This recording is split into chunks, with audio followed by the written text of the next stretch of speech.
ओम गण गणपतये नमो नमः। श्रीमद्भागवत महापुराण चतुर्थ स्कंद अथ नवमो अध्याय ध्रुव को वर पाकर घर लौटना। श्री मैत्री जी कहते हैं, विदुर जी, भगवान को इस प्रकार आश्वासन देने से देवताओं का भय जाता रहा और उन्हें प्रणाम करके स्वर्गलोक को चले गए। तदंतर विराट स्वरूप भगवान गरुड़ पर चढ़कर अपने भक्त को देखने के लिए मधुबन में आए। उसी समय ध्रुव जी तीव्र योगाभ्यास एकाग्र हुई बुद्धि द्वारा भगवान को बिजली के समान देदीप्यमान जिस मूर्ति का हृदय कमल में ध्यान कर रहे थे वो सहसा विलीन हो गई। इससे घबराकर उन्होंने जो ही नेत्र खोला, भगवान को उसी रूप में बाहर अपने सामने खड़ा देखा। प्रभु का दर्शन पाकर बालक ध्रुव को बड़ा कौतूहल हुआ। वो प्रेम से अधीर हो गए। उन्होंने पृथ्वी पर दंड के समान लौटकर उन्हें प्रणाम किया। फिर वो इस प्रकार प्रेम भरी दृष्टि से उसको देखें मानव नेत्रों से उसको पी जाएंगे, मुख से चूम लेंगे और भुजाओं में कस लेंगे। वह हाथ जोड़े प्रभु के सामने खड़े थे और उनकी स्तुति करना चाहते थे, परंतु किस प्रकार करे ये नहीं जानते थे। सर्वहरि उनके मन की बात सुन गए। उनके कृपा पूर्वक अपने वेद में शंख को उनके गाल से छुआ और ध्रुव जी भविष्य में अविचल पद प्राप्त करने वाले थे। उनके शंख का स्पर्श होते ही उन्हें वेद में दिव्य वाणी प्राप्त हो गई और जीव तथा ब्रह्म का स्वरूप का निश्चय हो गया। वह अत्यंत भक्ति भाव से धैर्यपूर्वक विश्वविख्यात कीर्तिमान श्री हरि का स्तुति करने लगे। ध्रुव जी ने कहा, प्रभु आप सब शक्ति संपन्न हो। आप मेरे अंतःकरण में प्रवेश कर अपने तेज से मेरी सोई हुई वाणी को सजीव करते हो तथा पैर कान और त्वचा आदि अन्य इंद्रियों प्राणों को भी चेतना देते हो। मैं आप अंतर्जामी भगवान को प्रणाम करता हूँ। भगवान आप एक ही हो, परंतु आपकी अनंत गुणमय माया शक्ति से महादादी संपूर्ण प्रपंच को रखकर अंतर्जामी के रूप में उसका प्रवेश करते हैं और फिर उसके इंद्रियों के असत गुणों से उसके अधिष्ठात्री देवताओं के रूप में अनेक रूप भासते हैं। ठीक वैसे तरह जैसे तरह तरह की लकड़ियों में प्रकट हुई आग अपनी उपाधि के अनुसार भिन्न भिन्न रूपों में भासती है। सृष्टि के आरंभ में ब्रह्मा जी ने आपकी शरण लेकर आपके दिए हुए ज्ञान के प्रभाव से इस जगत को सोकर उठे हुए पुरुष के समान देखा।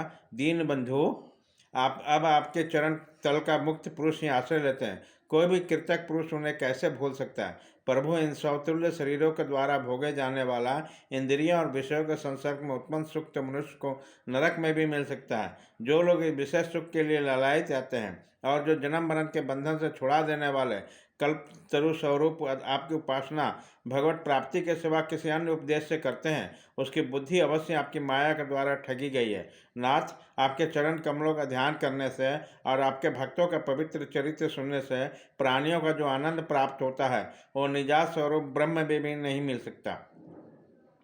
फिर जिनके काल के तलवार काटे डालते हैं उन स्वर्गीय विमान से गिरने वाले पुरुषों को भी सुख कैसे मिल सकता है। अनंत परमात्मन, मुझे तो आप उन विशुद्ध हृदय महात्मा भक्तों का संग दीजिए जिसमें आप में अविच्छिन्न भक्ति भाव है। उसके संग से मैं आपके गुणों और लीलाओं को कथा सुधा को पी कर उन्मत्त हो जाऊंगा और सहज ही अनेक प्रकार के दुखों से पूर्ण भयंकर संसार सागर के उस पार पहुंच जाऊंगा। कमलनाथ प्रभु, आपका चित्त आपके चरण कमलों के सुगंध से लुभाया और उन महाभावों को जो लोग संग करते हैं वो अपने इस अत्यंत प्रिय शरीर और इसके संबंधी पुत्र मित्र गृह और स्त्री आदि के सुधी भी नहीं करते। अजन्मा परमेश्वर, मैं तो पशु वृक्ष पर्वत पक्षी सर्प आदि रेंगने वाले जंतु देवता दैत्य मनुष्य आदि से परिपूर्ण मद आदि अनेकों कारणों से संपादित आपके संसदात्मक अष्टोल विश्व रूप को ही जानता हूँ। आपके परे जो आपका परम स्वरूप है उसकी वाणी की गति नहीं है, उसका मुझे पता नहीं है। भगवान, कल्प का अंत हो जाने पर जोग निंद्रा में स्थित जो परम पुरुष है संपूर्ण विश्व को अपने उदर में लीन करके इस संपूर्ण विश्व को अपने उदर में लीन करके शेष के साथ उनके गोद में शयन करते हैं तथा जिनके नाभि समुद्र से प्रकट होकर सब लोक में स्वर्ण वर्ण कमल से परम तेज में ब्रह्मा जी उत्पन्न हुए, वह भगवान आप ही हैं। मैं आपको प्रणाम करता हूँ।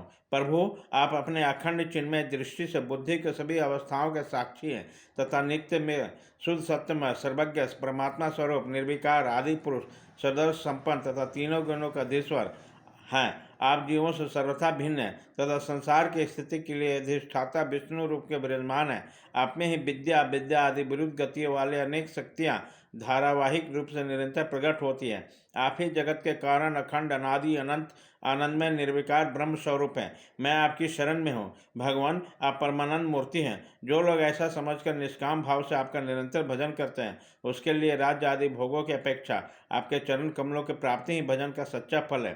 स्वामिन, यद्यपि बात ऐसे ही है, तो भी गौ जैसे तुरंत अपने जन्मे हुए बछड़ों को दूध पिलाती है और व्याघ्र आदि से बचाती है, उसी प्रकार आप भी भक्तों पर कृपा करने के लिए निरंतर विकल रहने के कारण हम जैसे सकाम जीवों को भी कामना पूर्ण करके उसके संसार भय से रक्षा करते हैं।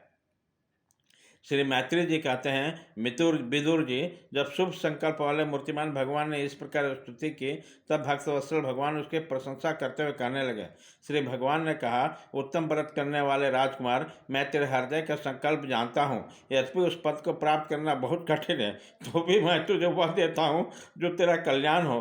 भद्र, जिस तेजोमय अविनाशी लोक को आज तक किसी ने नहीं प्राप्त किया, जिसके चारों ओर ग्रह नक्षत्र और तारागण ज्योति स्वरूप उसी प्रकार चक्कर काटता है, जिस प्रकार मेढके चारों ओर देवरी के बैल घूमते हैं, अवान्तर कल्प पर्यंत रहने वाले अन्य लोगों के नाश हो जाने पर भी जो स्थिर रहता, तथा तारागण के सहित धर्म, अग्नि, कश्यप और शुक्र आदि नक्षत्र व सप्तर्षिगण जिनकी प्रदक्षिणा करते हैं, वह ध्रुव लोक मैं तुझे देता हूँ। यहाँ भी जब तेरे पिता तुझे राज सिंहासन देख के बन चले जाएंगे, तब तू 36,000 वर्षों तक धर्मपूर्वक पृथ्वी का पालन करता रहेगा।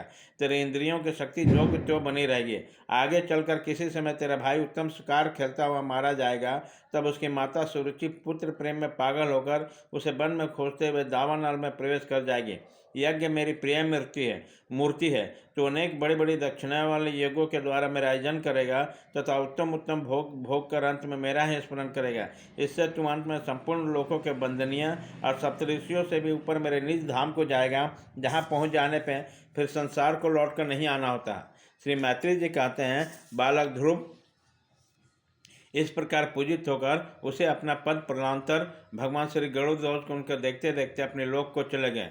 प्रभु के चरण सेवा से संकल्प वस्तु प्राप्त हो जाने के कारण यद्यपि ध्रुव जी का संकल्प तो निर्मित हो गया, किंतु उनका चित्त विशेष प्रसन्न नहीं हुआ।